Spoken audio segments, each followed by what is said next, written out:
एक बार की बात है, गुलाबपुर नामक गांव में एक छोटी सी प्यारी बच्ची रहती थी जिसका नाम था गुड़िया। गुड़िया बहुत जिज्ञासु थी और हर चीज को जानने की कोशिश करती रहती थी। उसे सबसे ज्यादा फूलों से प्यार था, खासकर गुलाब के फूलों से। एक दिन गांव के बाहर जंगल में घूमते हुए उसे एक अनोखा गुलाब दिखाई दिया। यह गुलाब चमक रहा था और उसकी पंखुड़ियां सुनहरे रंग की थीं।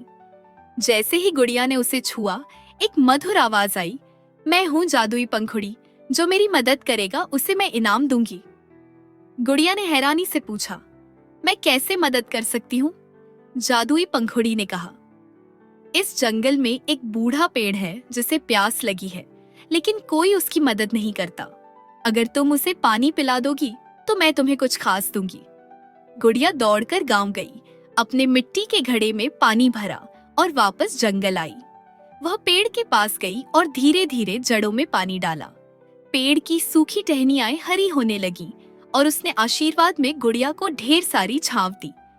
तभी जादुई पंखुड़ी फिर से चमकी और बोली, तुमने निस्वार्थ होकर मदद की है।